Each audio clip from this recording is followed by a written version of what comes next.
Saudara-saudari terkasih, apakah saudara sudah memulai hari ini dengan penuh sukacita dan punya niat untuk berbuat baik meskipun kecil? Semoga Tuhan memberkati niat baik saudara. Kalau kita mendengar kisah tentang Yunus yang diutus untuk mewartakan pertobatan ke kota besar Niniwe, kita akan belajar banyak hal. Yang pertama adalah sok tahunya Yunus.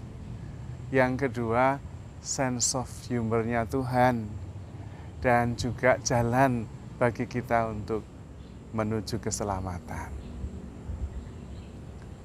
Kisah Yunus adalah kisah ketika Tuhan melihat kota besar Niniwe, yang kotanya besar sekali, 3 hari perjalanan lamanya kalau mau menyeberangi kota Niniwe.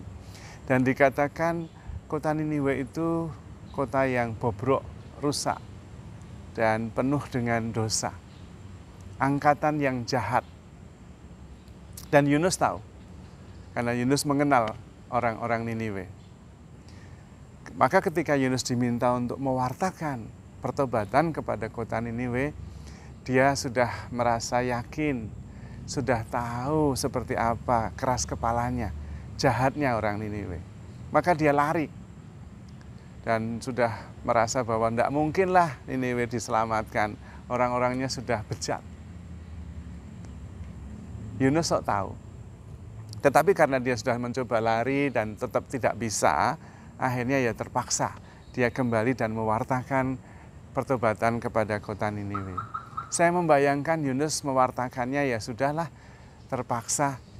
Maka dengan namanya orang terpaksa, mungkin juga ogah-ogahan, karena yakin pasti hasilnya tidak akan baik. Siapa dia ini? Di antara kota besar, begitu besar, Yunus tidak dikenal sama sekali. Dan tiba-tiba dia harus mewartakan, bertobatlah, nanti Tuhan akan menghancurkan kamu kalau kamu tidak bertobat. Namun dengan segala macam hal dia berusaha dengan memaksa diri dan mengatakan hal itu, bertobatlah Niniwe, kalau tidak kalian akan ditunggang balikkan oleh Tuhan. Dan ini yang mengejutkan Yunus sekaligus sense of humor-nya Tuhan. Orang Niniwe yang keras kepala, orang yang bejat, orang yang sudah rusak, angkatan yang jahat itu, tanpa pertanyaan dikatakan di dalam kitab suci, orang-orang Niniwe bertobat, mendengarkan perwartaan Yunus dan bertobat. Mulai dari rajanya, sampai anak buahnya, sampai kambing domba ternak semuanya bertobat.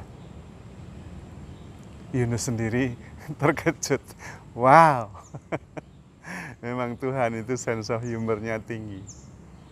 Dan Yunus kemudian sadar, waduh saya ini sok tahu. Bisa jadi kita juga mengalami hal yang sama. Kita kenal orang-orang yang sulit sekali. Boro-boro bertobat, memikirkan yang rohani aja enggak. Dan ketika kita memberi nasihat, cobalah ajak dia berdoa.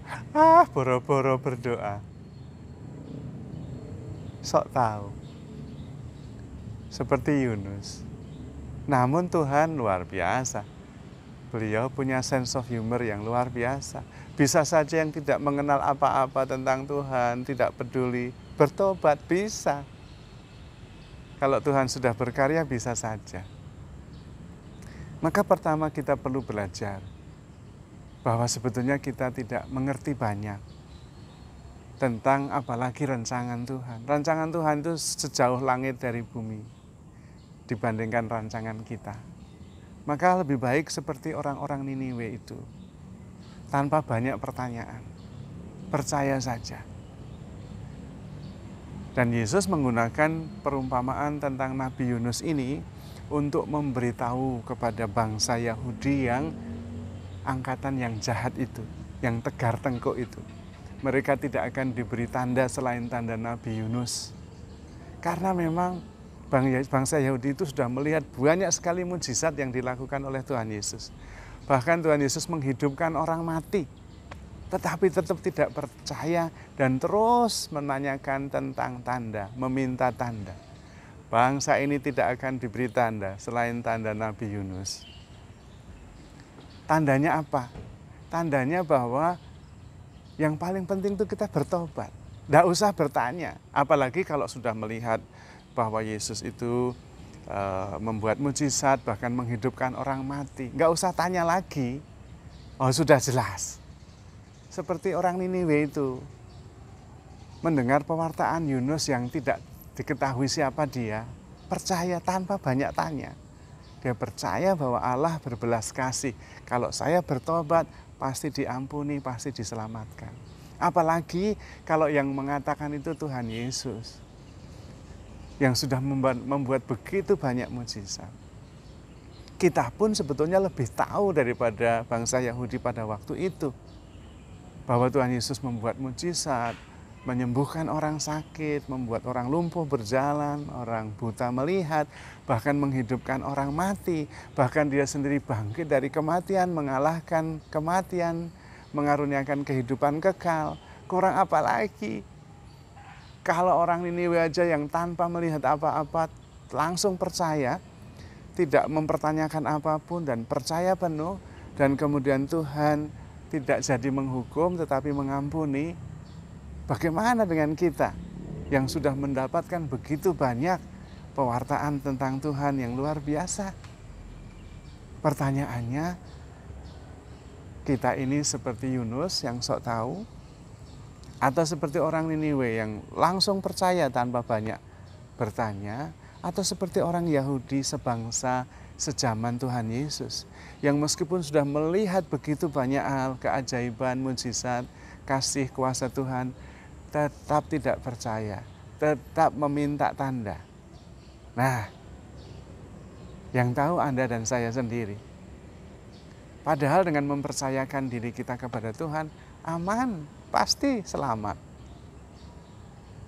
Jalan utama untuk keselamatan kita adalah bertobat. Bahwa sebetulnya kita tuh nggak tahu apa-apa. Percaya saja. Tuhan juga mengatakan jangan takut. Jangan gelisah hatimu.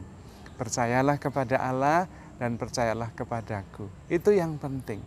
Kemudian jalani kehidupan kita dengan penuh syukur, dengan penuh kedamaian, dengan penuh rasa aman, karena kita ada di dalam tangan Tuhan yang begitu baik. Bahkan tangan Tuhan Maha Kuasa, Maha Kasih yang adalah Bapa kita, yang tidak menyayangkan anaknya sendiri, dikorbankan untuk menyelamatkan kita. Maka kalau ada yang lebih berharga dari nyawa anaknya, pasti diberikan juga kepada kita. Nah, kalau cinta Tuhan sudah sebegitu besar kepada kita dan sudah terbukti, lalu kita masih khawatir, takut, tidak percaya, meminta tanda, bagaimana mungkin? Dikasih tanda apapun kita tidak mungkin akan percaya. Maka yang paling penting adalah percaya saja. Jalani kehidupan dengan penuh sukacita dan keyakinan bahwa setiap peristiwa dalam kehidupan kita adalah anugerah yang menakjubkan. Alami saja, syukuri dengan penuh antusiasme, penuh rasa syukur atas anugerah Tuhan yang luar biasa itu. Tidak perlu khawatir dan takut, karena hidup kita ada di dalam tangan Tuhan, yang menyelenggarakan hidup kita begitu bijaksana, yang mengasihi kita tanpa batas. Kita tinggal bersyukur dan berbuat baik, mengalami setiap peristiwa dengan penuh rasa syukur, karena Tuhan sangat mengasihi kita. Dan mari kita berikan yang terbaik di dalam setiap peristiwa yang kita jalani, kita terima, kita alami setiap hari. Jadi saudara-saudari terkasih, handle yourself with care because you are loved. Tuhan memberkati.